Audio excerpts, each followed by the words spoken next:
جینے کے لیے ہر وہ کام کرتا ہے کہ میرا نام زندہ رہے، میرا کام زندہ رہے، وہ ہر کام جینے کے لیے کرتا ہے۔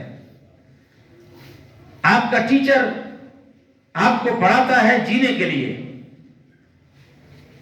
آپ کا زمیندار غلہ نکالتا ہے جینے کے لیے، آپ کا بزنس مین پیسہ کماتا ہے جینے کے لیے، آپ کا ادیب لکھتا ہے جینے کے لیے، آپ کا رائٹر لکھتا ہے جینے کے لیے، آپ کے سوشل میڈیا پہ پڑھایا جاتا ہے کہ جیو زندگی کے لیے۔ پوری دنیا میں بتایا جا رہا ہے کہ اے انسان جیو زندگی کے لیے۔ شرق سے غرب تک ہر انسان، ہر بشر، ہر بندہ آپ کو بتانا چاہتا ہے، انسانیت کو بتانا چاہتا ہے کہ جیو زندگی کے لیے، زندگی کے لیے، زندگی وقار سے گزارو، زندگی شان سے گزارو۔ مگر اکیلا قرآن کہتا ہے اے وہ لوگ جو تمہیں کہنا چاہتے ہیں کہ جیو زندگی کے لیے، وہ غلط ہے۔ میں تمہیں بتانا چاہتا ہوں وہ رائے حق، تمہیں میں بتانا چاہتا ہوں کہ زندگی کے لیے نہیں جینا، جینا ہے تو مرنے کے لیے جیو۔ جیو تو مرنے کے لیے جیو۔ اور یاد رکھنا، اگر صرف زندگی کے لیے جیو گے تو نتیجہ موت ہے، اور اگر مرنے کے لیے جیو گے تو پھر نتیجہ جنت ہے۔ اگر تم نے خدا کریم کے حضور اس طریقے سے جینا شروع کر دیا کہ میں زندہ رہوں مگر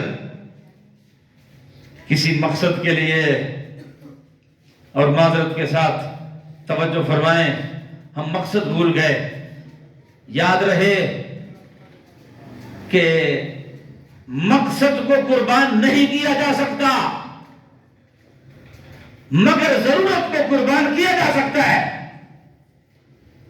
مقصد کو قربان نہیں کیا جا سکتا، ہم نے مقصد کو قربان کر دیا، ضرورت کو گلے لگا لیا۔ زندگی چلتی گاڑی کا نام ہے۔ ریل گاڑی کہیں جب رکتی ہے نا کچھ لمحوں کے لیے، وہ مقصد پہ نہیں رکتی، ضرورت پہ رکتی ہے۔ ریل گاڑی کا سٹاپ ضرورت کے تحت ہوتا ہے، وہ تحت ہوتا ہے۔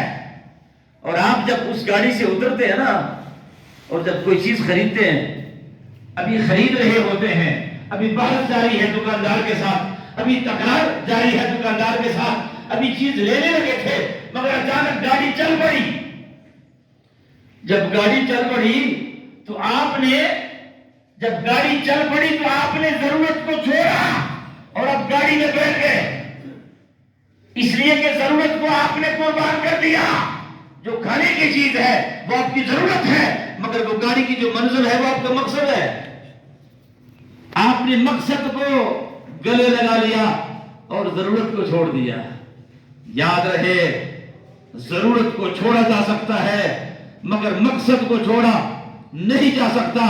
میرے محترم، آپ نے سارا کچھ کیا ہے، بچوں کو پڑھایا ہے ضرورت کے لیے، یہ آپ کی ضرورت ہے، مقصد نہیں ہے۔ آپ نے پیسہ کمایا ہے، یہ آپ کی ضرورت ہے، مقصد نہیں ہے۔ آپ نے بچوں کو پیدا کیا ہے، یہ آپ کی ضرورت ہے، مقصد نہیں ہے۔ آپ نے بچوں کو پالا ہے، یہ بھی آپ کی ضرورت ہے، مقصد نہیں ہے۔ آپ نے بنگلہ بنایا ہے، یہ آپ کی ضرورت ہے، مقصد نہیں ہے۔ آپ نے برادری نبھائی ہے، یہ آپ کی ضرورت ہے، مقصد نہیں ہے۔ آپ لوگوں کے غم اور خوشی میں آتے جاتے رہے مگر یہ آپ کی ضرورت ہے، مقصد نہیں ہے۔ مقصد کیا ہے؟ اللہ کا کلام سے پوچھتے ہیں، اللہ کے کلام کی روشنی میں آئیے قرآن کریم سے پوچھتے ہیں کہ مقصد کیا ہے۔ ارے اللہ، میرا مقصد کیا ہے؟ میں تو ہر کام ضرورت کے لیے کرتا ہوں مگر میرا مقصد کیا ہے؟ اللہ نے فرمایا اتنا بھولے نہ بن، میں مقصد تمہیں بتانا چاہتا ہوں کہ مقصد تمہارا ایک ہی ہے۔ وَمَا خَلَقْتُ الْجِنَّ وَالْإِنسَ إِلَّا لِيَعْبُدُونِ، میں نے نہیں خلق کیا جنوں کو اور انسانوں کو مگر فقط اس لیے کہ وہ میری عبادت کرے، وہ میری عبادت کرے۔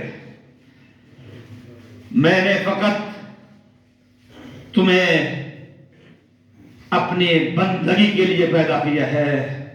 تمہیں بھوک کا خوف ہے، تم پہ ڈر طاری رہتا ہے، تم ڈرتے بھی ہو، تم ڈرپوک بھی ہو، تمہیں بھوک کا ڈر بھی رہتا ہے اور تمہیں خوف بھی رہتا ہے، مگر اللہ تمہیں بتانا چاہتا ہے کہ اس کعبے کا جو رب ہے، اس کعبے کا جو رب ہے، اس کی بندگی شروع کر۔ فَلْيَعْبُدُوا رَبَّ هَٰذَا الْبَيْتِ، اس کعبے کا جو رب ہے اس کی بندگی تو کر۔ فَلْيَعْبُدُوا رَبَّ هَٰذَا الْبَيْتِ، اس رب کا، اس کعبے کا جو رب ہے اس کی بندگی کر۔ فَلْيَعْبُدُوا رَبَّ هَٰذَا الْبَيْتِ الَّذِي أَطْعَمَهُم مِّن جُوعٍ وَآمَنَهُم مِّنْ خَوْفٍ، میرا تجھ سے وعدہ ہے جب بھوک لگے گی کھانا کھلاؤں گا اور جب خوف ہوگا تو حفاظت بھی کروں گا۔ مگر اس کعبے کے رب کی بندگی شروع کر۔ تو نے اس کعبے کے رب کی بندگی چھوڑ دی ہے، اور جب تو نے بندگی چھوڑ دی ہے تو ضرورت کے تحت نکل گیا۔ ارے وہ تیری ضرورت تھی، مقصد یہ نہیں تھا۔ ہم نے تمہیں سمجھایا تھا، تیرے روح نے ہم سے وعدہ کیا تھا، تیرے روح نے ہم سے وعدہ کیا تھا کہ میں نے تمہیں بھیجنا ہے، مگر تم نے میری بندگی کرنی ہے، میری عبادت کرنی ہے۔ اور پھر یاد رہے میرے محترم، توجہ کی ضرورت ہے۔ آئیے فرق سمجھتے ہیں کہ ضرورت اور مقصد میں فرق کیا ہے۔ ضرورت وہ میری ذاتی ضرورت ہے، مگر مقصد میرا اور ہے۔ اگر اس مقصد کی طرف میں نکل جاتا ہوں تو پھر اس منزل کی تلاش میں اللہ میری مدد کرتا ہے، اور جب اللہ کریم میری مدد کرتا ہے تو پھر اس نتیجے پہ بندے کا دھیان نہیں جاتا کہ میری عبادت خدا قبول کرے گا یا نہیں کرے گا، میرا روزہ خدا قبول کرے گا یا نہیں کرے گا۔ اللہ نے فرمایا تم نے یہ ایمان رکھنا ہے کہ قل ان صلاتي ونسكي ومحياي ومماتي لله رب العالمین، اگر تم نے میری بندگی کرنی ہے، میرے بندے سن لو، تمہاری نمازیں بھی میرے لیے، تمہارے روزے بھی میرے لیے، تمہارے حج بھی میرے لیے، تمہارے زکوٰۃ بھی میرے لیے، بندگی بھی میرے لیے، تسبیحات بھی میرے لیے۔ جب سارا کچھ میرے لیے ہے تو انسان سے کیا مانگتا ہے؟ اس کا اجر مجھ سے مانگ۔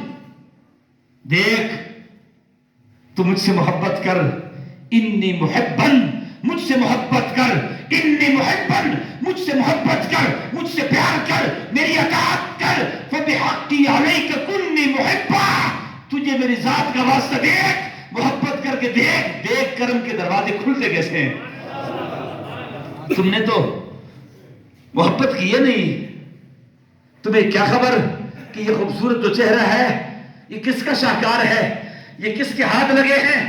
تمہارے ساری زندگی کی خوبصورتی اس چہرے میں بند ہے، اس چہرے پر خدا نے اپنے ہاتھ لگائے ہیں، اس صورت پر اللہ کریم کے خوبصورت ہاتھ لگے ہیں۔ تو دیکھ، ذرا پیار کر کے دیکھ اللہ رحمتوں کے دروازے کیسے کھولتا ہے۔ پھر میں تیری حفاظت بھی کروں گا، تیرے رزق کا ذمہ بھی میں لوں گا۔ واللہ خیر الرازقین کی رٹا لگانے والے، اگر تیرا یہ ایمان ہے کہ خدا رزق دیتا ہے تو حرام کیوں کھاتا ہے؟ اگر تیرا یہ ایمان ہے کہ خدا رزق دیتا ہے تو ڈاکہ کیوں کرتا ہے؟ اگر تیرا یہ ایمان ہے کہ خدا رزق دیتا ہے تو آپ جبر سے رزق کیوں حاصل کرتے ہو؟ اللہ فرماتا ہے اگر تو نے ڈاکے سے رزق حاصل کر لیا یہ بھی تیرا حق تھا، تو نے چوری سے حاصل کیا یہ بھی تیرا حق تھا، نقصان تو نے یہ کر لیا کہ تو نے راستہ غلط اختیار کیا۔ میں نے دینا تھا، میں نے یہ رزق تمہیں دینا تھا، وہ تمہارا مقدر میں نے لکھ دیا تھا کہ اتنا رزق میں نے تمہیں دینا ہے، اتنی روزی میں نے تمہیں دینی ہے، وہ تو میں نے تمہارے لیے انتخاب کر دیا تھا، مگر ڈاکے کا راستہ تو تو نے اختیار کیا، جبر کا راستہ تو نے اختیار کیا۔ جب تیری نیت بدل گئی کہ اللہ میں نے اس چیز کو ڈاکے سے حاصل کرنا ہے تو ہم نے وہ چیز دے دی مگر سبب ڈاکہ بنا، تو نے وہ چیز چوری سے حاصل کر لی ہم نے دے دی مگر راستہ تو نے چوری کا اختیار کیا ہے۔ تیرے اندر صبر نہ تھا، تیرے اندر استقامت نہ تھی، تیرے اندر سعادت مولا علی شیر خدا رضی اللہ تعالیٰ عنہ نے ایک شخص کو کہا کہ یہ جو میرا گھوڑا ہے اس کو اگر آپ اس کو تھام لے، اس کو یہاں باندھ لے، اس کا ذرا خیال رکھنا، میں نماز پڑھ کر آتا ہوں۔ نماز پڑھنے کے لیے حضرت مولا کائنات شیر خدا نے جب نماز پڑھی نا، نماز پڑھنے کے بعد جب باہر نکلے، آپ ابھی مسجد سے نکلنے ہی لگے تھے کہ آپ نے جیب کی طرف ہاتھ کیا کہ میں اس شخص کو 2 درہم دوں گا، اس نے میری خدمت کی ہے، اس نے میرے گھوڑے کا لحاظ رکھا ہے، میرے گھوڑے کا دھیان رکھا ہے۔